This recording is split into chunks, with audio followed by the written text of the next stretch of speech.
We are en route right now to San Diego, actually Carlsbad, to be specific, to meet up with Ryan at his coin shop. Going to look at some gold and silver over there, checking with him. Right now we're in Murrieta, but as we're driving out here, we cut through city of Hemet, San Jacinto, and I was absolutely in awe of the amount of construction going on. By the way, Sid's here today. Hey everyone, how's everyone doing today? Doing a great job getting us here. Enrique's here. How are you? Everything good over here? Just looking at all the different construction going on, a lot of new buildings. Yeah, I want to ask you about that. So as we're driving through San Jacinto and Hemet, we saw literally hundreds of homes, hundreds of acres right now being excavated. We're seeing sewer water put in. So we're seeing, I mean, literally, they're getting ready to build thousands of homes out there. And we're looking at a little bit over 6.8% on a 30-year right now. Yesterday I reported that new home sales were down 7.4%. Mortgage applications down 15% year over year. They were down 4% last week from the prior week. And you're looking at homes that basically starting out at $500,000 in the middle of nowhere. And literally, they've built thousands of homes out there already, thousands more under construction as they're clearing land, excavating, and we're seeing utilities put in and all this grading going on. So who's going to buy all this property? And I mean, this looks like 2008 all over again. Yeah, so this also gives me a lot of those vibes as we're driving through here. It reminds me of right before we had the last housing crisis. Everywhere you turn, you start seeing all these new developments. Where's all this coming from? Who's going to buy all these properties? Yeah, I'm getting exactly the same vibes as last time. Yeah. Sid, any? Well, it would be like the Black Rocks are the ones that are going to buy it all up. You know, the big corporations. They're the ones that the average Joe is competing with. Just coming here to lunch and we see all these construction workers here. So yeah. By the way, definitely a construction at boom. the Hat, the best pastrami in the area. But yeah, I mean, is it going to be the Vanguards and BlackRocks that come in and buy all these homes? Thousands just in this area. And people you see the construction workers here. A lot of new businesses have popped up. But I remember watching 60 Minutes after the '08 crisis when they actually came to the same area and they were interviewing people who just lost their houses, couldn't afford their mortgages after the mortgages adjusted. And these are the same areas, hot housing markets, booming, the towns are booming. And I just have to wonder, how long does this go on now that the job losses are hitting, the economy's been slow, and all these homes being built? Obviously, they borrow the money. They have to move forward with the construction of these properties now. But as Enrique says, who's going to buy these houses? How are they going to buy these houses? We're still near 7%. If you don't have 20% down, if you don't have excellent credit, you are paying over 7%. And these houses out in the middle of nowhere are starting at $500,000 and going up. And by the way, where do these people work, Enrique? We're in the middle of nowhere in those areas. Well, from what it looks like, is more than likely they're probably working somewhere in San Diego. 100 miles away. 100 miles away. Most of these people are going to have to drive over an hour to get to work. And what's going to happen is all these roads, it's going to create a bottleneck. Once all these people start moving in, it's going to create a bottleneck to get to their jobs, and they're going to have to leave sooner in the morning, probably at 4 or 5 a.m. to be able to get to work at 7, 8 a.m. Yeah, just from where those houses were, it literally took almost a half an hour to get to the freeway without traffic. How long does it take to get to the freeway on a Monday morning when there is traffic, and then get to San Diego going down the 15 with all that traffic? It would take more than probably an hour to get to San Diego from those houses. But Sid, have you seen anything like this? I mean, it kind of does remind you of back in the day, doesn't it? It sure does. It's a matter of time before you're going to see the collapse happen. And with the building that's going on here, the amount of homes and vehicles, they might have to end up building another freeway. You never know. Which they don't have the land to do at this point, or the money. But I mean, yeah, the amount of we're driving by the car dealerships too. They are absolutely piled up to the gills. I don't know what these car dealers are going to do. I don't know who's going to buy all these homes. It is absolutely eye-opening. But I mean, just out here in Murrieta, just look at this area. I mean, it's just so built up now. But I do see a vacancy right there. But Yeah, it's anybody's guess how much longer this goes on, but I'm always shocked when I see these massive developments, literally on hundreds. They're developing probably over 1,000 acres out there right now for new homes. All these developments, each hundreds of acres. It's unbelievable to think how this is going to keep going on, especially in this economy and with these type of mortgage rates. So we're going to continue our journey to San Diego. I'm going to grab a quick little bite to eat here at the Hat, have a pastrami, and we'll keep you in the loop of what's going on. So a few things on our journey down here to Carlsbad, and I'll start with Enrique. We noticed a lot of vacancies on the way down here in the Carlsbad, San Diego area. What are your thoughts? Yeah, there's definitely a lot of vacancies. You could tell that there was some chain restaurants, chain stores. They were empty. It's signs that the economy's not doing well. These are places that the normal American would go visit, and now they're no longer there. So that means that demand is dropping. And again, I think we've reiterated this in other videos as well, that this isn't overnight. This has happened over time, over several years. You will see these types of businesses faltering. So this will continue happening. You'll be surprised, over the next, year or two, you're going to start seeing other chains start falling as well. It could be anybody. No one is secure. Yep. So a lot of the dollar stores, what did we see? We saw a 99-cent Family Dollar. We saw 99-cent Superstore. 99-cent. Couple others stores, gone. Big stores. Yes, and even some WalMarts are closing. So, it's not going to get better anytime soon. And like Enrique says, that this has happened over time. Years and years of growth have now diminished. People losing jobs. Economy's not well. What do you say? Like, add up. This is a pretty wealthy area, and very affluent, very nice, wealthy. and you see so many places out of business. Exactly, and you do see the fast food joints. Like we're standing next to the Taco Bell here. It's busy, and the fine dining is very definitely gone down. So yeah, we saw a lot of the mom and pop restaurants, nice restaurants closed, or it's lower there. Yeah. And the fast food has definitely picked up. Yeah, so we've been to bad areas. We've been to nice areas. This is what would you say, like kind of downtown Carlsbad where we're at right now? Downtown Carlsbad, the road to Carlsbad. We're Yeah. right by the water. Yeah, we're literally 2 blocks from the ocean. Very affluent area. It looks like it's doing well here, thriving pretty well here, but there's definitely a checkerboard kind of to explain it, where blocks look pretty good, then all of a sudden it's 2 big restaurants gone or a big retailer gone, and then everything looks good for a little bit, then 3 or 4 more places are gone. So just like Santa Monica, watching German in Venice the other day, his video in Santa Monica, which this looks nothing like that, but you're beginning to see this happening in nicer areas like Santa Monica, like Carlsbad. You're seeing more and more of this stress of the economy taking out the bigger name retailers, the smaller mom and pop restaurants. Nobody is immune, like Enrique said. Nobody is immune. So we'll shoot some more video while we're down here. It's just hard to shoot all this stuff as we're driving, past all this stuff really, really fast.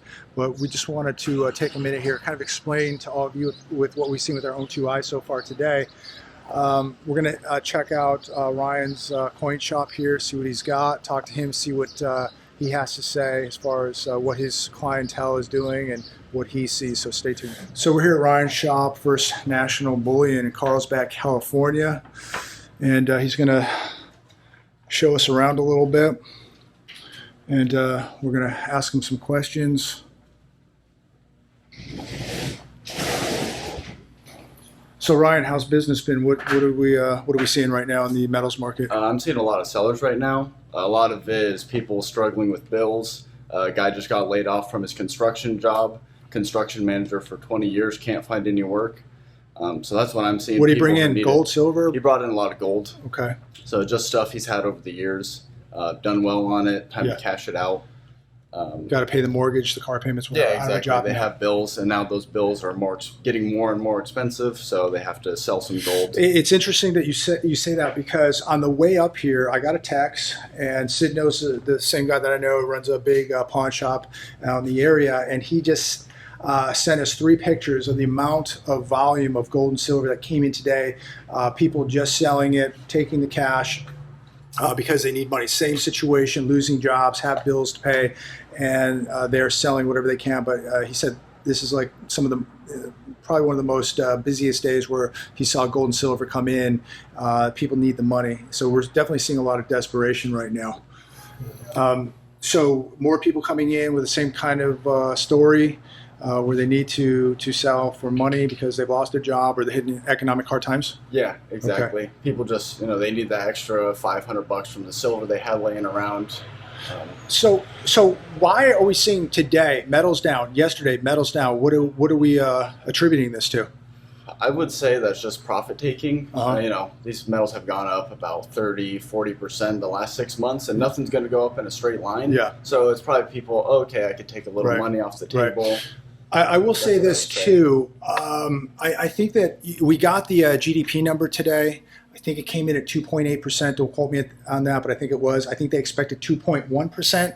So GDP now much hotter than expected. So I think that this means it's going to be more difficult for the Fed to come and cut rates. And I think this may be the blame why we're seeing the pullback on metals right now, because I think metals were anticipating a cut very, very soon, maybe September. But now GDP at 2.8%, higher than expected. How does the Fed cut rates now when you have the stock market at nearly all-time highs? GDP higher than expected at 2.8%. Everything seems good. So I think that might be the reason why we're seeing such pullback. Yeah, I would think so, because they don't want to be the bad guy, cut rates, and then inflation goes way back up. Right. Especially when the market's at all-time highs. Yeah. And GDP. And exactly.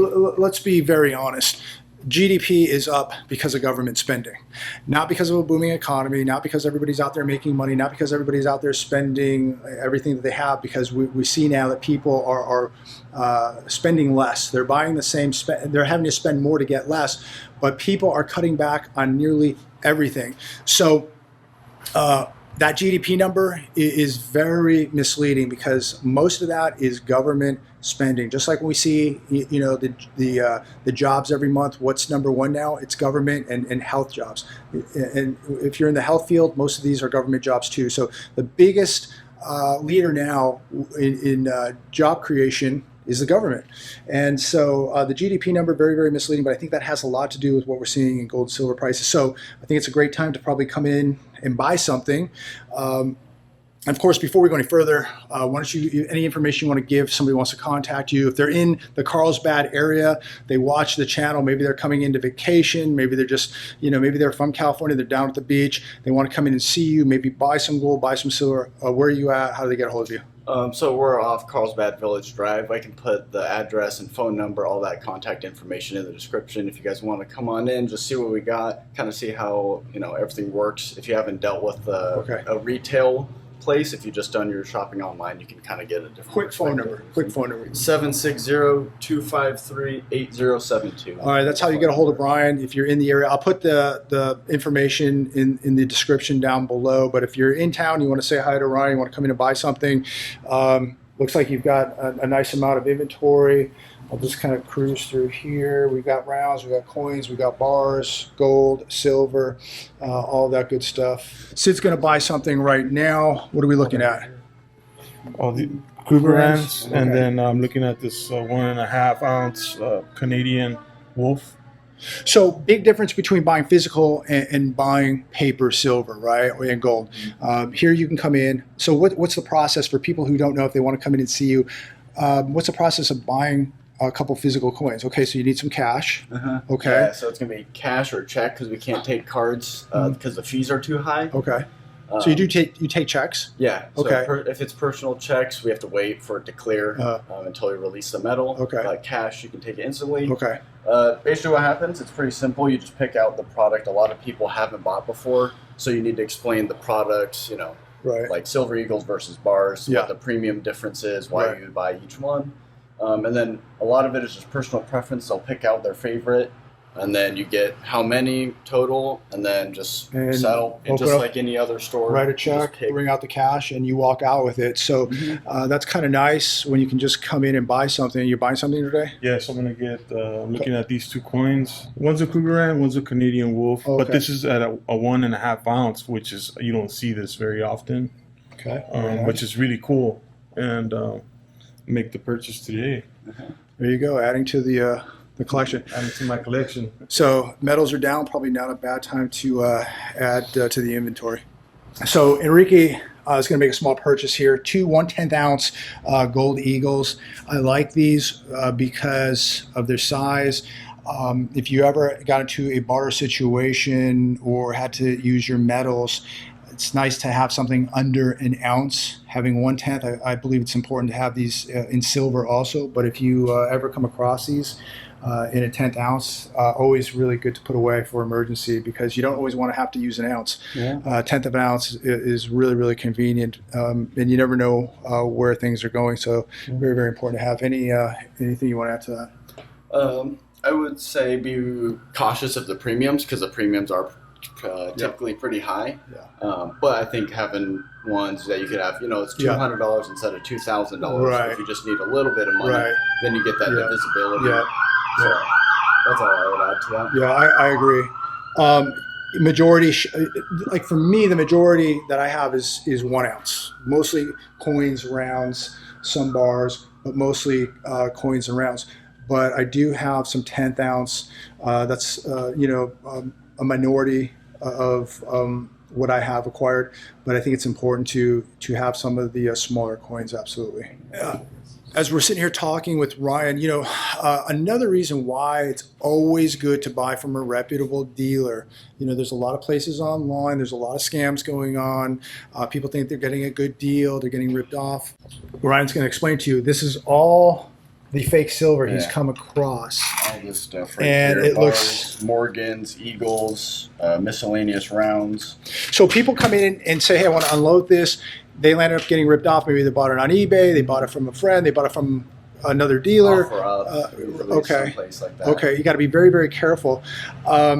What are some words of advice you can give? I just said, look, you buy from a reputable dealer. Know who you're buying from, number one. Is there any other advice you can give? You have the silver balance there, which if people want to get, I'll put in a link down below. I don't make a dime off of it. What are they, $26? Yeah, $26. Look, if you're accumulating gold, you have one for gold too. I'll put the link down below. But if you're accumulating this stuff, if you're worried about all hell breaking loose, Mad Max, and that you're one day going to have to, maybe use this as money, you're going to be accepting it. Maybe you're going to be selling something, accepting silver or gold, or maybe you're buying this stuff right now from, other places, and you want to verify that it's real. It's always good to have one of these. Ryan was nice enough to give me a silver one and a gold one, both balances. And so if you order silver from somewhere and you're not sure, or if you do a private party deal, this will give you 3 ways to verify it. I always think, for $26, if it saves you one time, it paid for itself. But real quick, just show us how it works. So, and again, this is all the fake silver that he's come across. So you can weigh it. So this one actually weighs correct. And then you can go to the diameter's correct, and then go to the thickness, and it's just a little bit too thick. That's it. Yeah. So it passed 2 of the tests, but the third one it didn't. So that's a problem. I know that I think it was Aaron that did a test on his channel he ordered a fake silver eagle, I think, or silver coin, round, whatever it was, and it didn't pass any of the 3, but this one passed 2 of them. And just looking at this stuff, you would say, hey, it looks real. It looks real. We're just looking at this box right now, and you'll be surprised. I mean, if you're touching silver all the time and you're looking at these, you can't even tell. Some of them you can't even tell the difference. Yeah, you can definitely hear it. So you always have the noise test too, or you can always tell. But some of it does sound similar. With the economy doing what it's doing and the desperation out there, you got to be careful of the con artists. So many people out there selling scams. They're selling pump and dumps. They're selling fake coins. Be extremely cautious, ladies and gentlemen. Buy from a legit dealer. I cannot stress it enough. I know a lot of people go, "Oh, it's cheaper if I go here," but there's a lot of fake metal out there, and you got to be really, really careful. So buy from somebody you know, somebody you trust. You could be having some of these in your own box and not know that they're real. And then or you have a not. false sense of security. Because it says everything right on there. Yeah, it looks right. It says everything right, but it's a false sense of security. You're thinking, oh, if anything goes wrong, I've got my metals put away. How do you know they're even real? There's so much fake stuff out there. So when you guys buy metal, you check everything. Mm-hmm. Yeah, so we check everything on the Sigma Metal X. This is like the industry standard. Again, this does have its deficits, it has its issues, but then just knowing, being able to verify it different ways, because this is a copper coin, and copper will actually read as silver on this machine. So again, it doesn't mean it's a bad machine. It means it has its deficits and stuff you need to be aware of. Yeah. But then if you go over to the balance, first off, it doesn't weigh enough. Right. So you already know that if it was copper plated in silver, then it's not going to be silver or something like that. Right. So you guys go through different tests to make sure everything's real. So also a fake gold coin. If you look here, that they caught is a fake. Wow. Now, how do you catch that? So that one, this machine picks it up pretty well. So you go over to the 90%, because all the old U.S. gold is going to be 90%, and I like to use the wand attachment on it. So put it up to it, and you get this arrow way off to the side. And if it were real, like this gold bar is going to be real, it's going to have the bar right in the middle. Okay.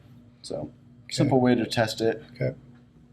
Another thing I want to talk about with Ryan, then I want to ask Sid a question here, junk silver. What's the importance? Why do so many people like junk silver? Why do you believe you got to have some junk silver in the portfolio?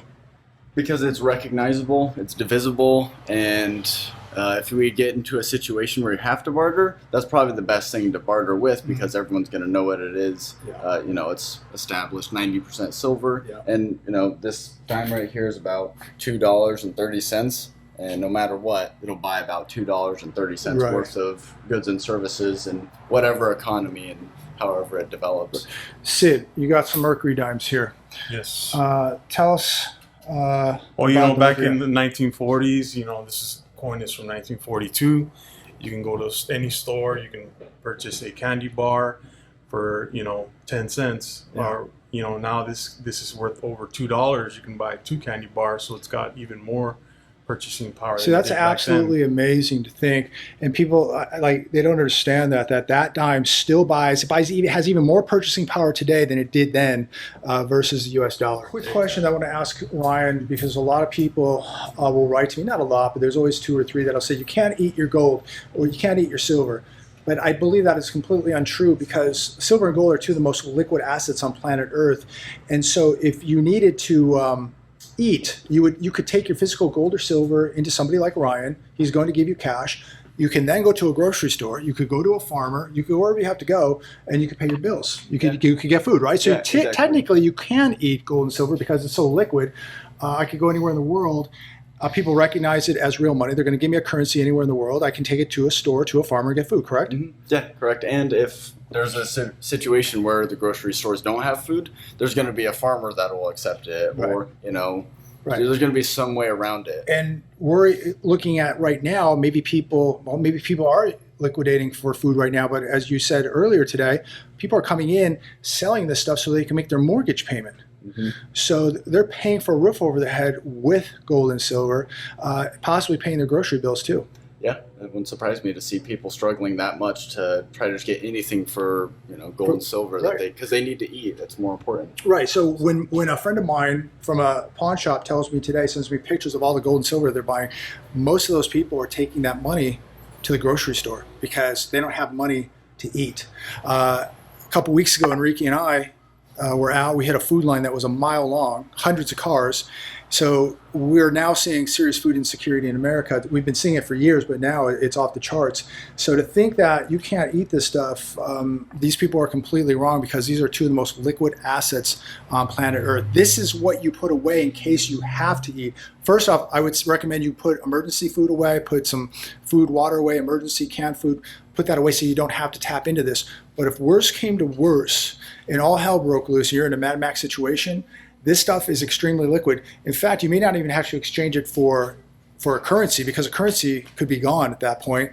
A farmer would just take this stuff straight up for beef, for vegetables, for fruit, because he may not even want cash. Could we get to a point where nobody wants cash anymore? They're going to want real money? Yeah, I have farmers come in buying gold and silver, and I ask them, hey, would you trade gold and silver for food if we ever had that? And they all say yes, of course. There you go. So. There you go. Sid, what are you making a purchase? Yes, I'm gonna purchase some mercury dimes that I've seen. So I think it's a good time to get some while you can still get it. I mean, look at the economy, the way things are. Silver is the bet against the debt. Silver is going to come back and it's going to catch up to gold. I really trust that silver will have its day, and it's coming soon, real soon. So really, you can still get this stuff. At some point, I think it's going to be very, very hard to get. I think you're going to see more institutional money come into it at some point as the economy continues to unravel. Once the stock market begins to unravel, I mean, it's going to be, I think, very hard to get this stuff. You already are watching most global banks, central banks across the world now stockpiling this stuff, gold. And so there's no doubt silver will go along for the ride. More volatile, no doubt about it, but it will go along for the ride. If you believe that the dollar is going to be in trouble versus the BRICS nations versus inflation, then I think you really need to be diversified and own some of this stuff. People can do what they want to do. I'm just sharing with you what I'm doing, what Sid's doing, what Enrique's doing. Everybody owns this stuff in my circle here. We're going to keep owning it. We're going to keep buying it till we can't. Either we can't afford to buy it or we just can't get it. But we're going to keep doing what the central banks do. And I think that you should stop listening to what a lot of the central banks are saying and start doing what they're doing. Sid? They're backing up the trucks. You better get it while you can before these big companies go in and buy it all up. And it's a matter of time, and it's us versus time. Enrique? It's very important to own some gold and silver. If you don't have a lot of money, start with something small. Mm-hmm. Work your way up. If you do it once a week or once every 2 weeks, or even one little, maple leaf month, hey, just keep doing whatever you're doing. Couple dimes, little stack of dimes right here, some junk silver. Probably Bill Holter told us when we were in Texas last year, the best thing to buy right now is junk silver. So how can you argue against Bill Holter? So if you can get it while you can. Who knows what tomorrow brings. We've got an unboxing here. I'm not going to tell anybody what's in it. So let's take a look. This just came in. The wholesaler. And we have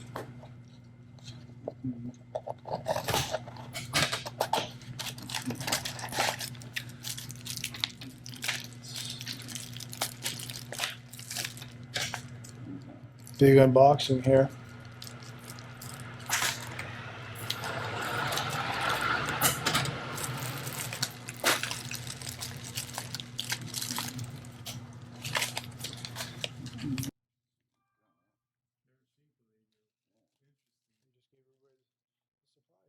$2 ounces of palladium.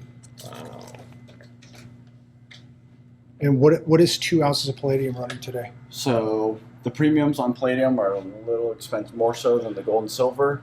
So it's about $940 today, I believe. So they would retail about $1,100 or so. Okay. Yeah. Per ounce? Per ounce. Okay. Yeah. So good. It's more speculative than the gold and silver. Yeah. But I think it is a good speculation. It ran up to about 3,000 when Russia invaded Ukraine, since Russia has a lot of the supply. So that's what this customer was thinking. So we were able to order some. So Ryan, what's going on with the jewelry here? What are we seeing? This is all the scrap stuff that people bring in. Miscellaneous earrings or whatever. So you're just buying it for melt. Yeah, we could buy it. We melt it down. People usually they just need the money for it. They know gold's valuable. And, so they're selling grandma's jewelry, mom's jewelry that maybe they inherited, their own jewelry. This is what they're having to do now to go to the grocery store or to make the rent payment. They're coming in and selling jewelry just for the value of the weight, right? Because you're just going to melt it down. Yeah, exactly. It's all just off of the gold weight Mhm. because they need the money now. Right. It might be worth a little bit more as jewelry, but Yeah. they can't wait, a month or 2 months to find the right buyer for it. Right. So, they need the money now. Right. So this is what we're talking about. This is what people are doing. This is desperation. Now, this is what's happening in the U.S. economy. You never saw stuff like this happening before. When the pawn shops are calling me up and showing me the same exact thing today, and here we are, First National Bullion, and he's showing us the same exact thing as my buddy did at his pawn shop this morning. People are unloading their jewelry because they need to eat.